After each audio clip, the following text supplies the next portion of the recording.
খিনি আমাৰ দলৰ কৰ্মী আমাৰ বুথ পৰ্যায়ে আমাৰ কৰ্মী আৰু আমি তেওঁলোকক বুজাইছোঁ যে ৰাহুল গান্ধী ডাঙৰীয়া খুব সুন্দৰকৈ ফাদিল কৰিছে কৰ্ণাটকা এটা বিধানসভা সমষ্টিৰ উদাহৰণ দি যে কেনেদৰে এটা বিধানসভা সমষ্টিৰ ভিতৰত 1 লাখ ভুৱা নাম সোমাব পাৰে কিমান 11,000 প্ৰায় ডুপ্লিকেট নামবোৰ সোমাব পাৰে কিমানবোৰ এড্ৰেছত ভুৱা এড্ৰেছত য'ত এটা এড্ৰেছত 100টা মানুহ বাদ কৰি আছে এনেকুৱা তেওঁলোকে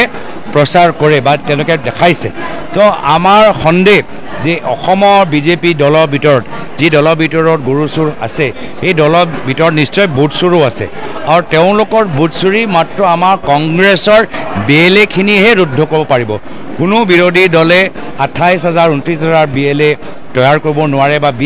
বিজেপি দলৰ BLA লগত যিদৰে সংগ্ৰাম কৰিব লাগে কোনো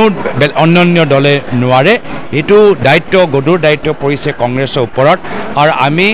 বিজেপি দলটোক তেওঁলোকৰ BLA যোগেদি এটাও ভুৱা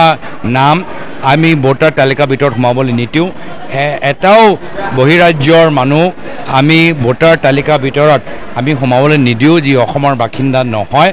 এটাও তেওঁ ভুৱা এড্ৰেছ য'ত কোনো মানুহে নাই তথাপি 100 মানুহ দেখাইছে এনেকুৱা এটাও আমি ভুৱা এড্ৰেছ আমি সোমাবলৈ নিদিওঁ এই সংকল্প বিজেপি দলৰ বুট চুৰি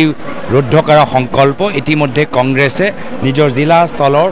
বুট চুৰ চকীয়েৰক এই BLA জিলা ভিত্তি অভিযান যোগেদি আৰম্ভ কৰিছে আমি তেওঁলোকৰ প্ৰস্তাৱ আমি স্বীকাৰ কৰিছোঁ একেখিনি কথা আমিও কৈছোঁ যে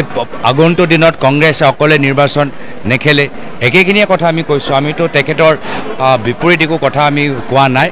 বৰ্তমান আমাৰ দলৰ নেতা ৰাহুল গান্ধী ডাঙৰীয়া বিহাৰৰ ভিতৰত ভোট অধিকাৰ যাত্ৰা যোগেদি জনসাধাৰণৰ মাজত ৰাইজক সজাগতা সৃষ্টি কৰিছে একেদৰে আমিও অসমৰ ভিতৰত বুট চুৰ চকী এৰক বিজেপি দল যে বুট চুৰি কৰিবলৈ বিচাৰে সেইখিনিও কথা লৈ আমি জনসাধাৰণৰ মাজত সজাগতা সৃষ্টি কৰি আছোঁ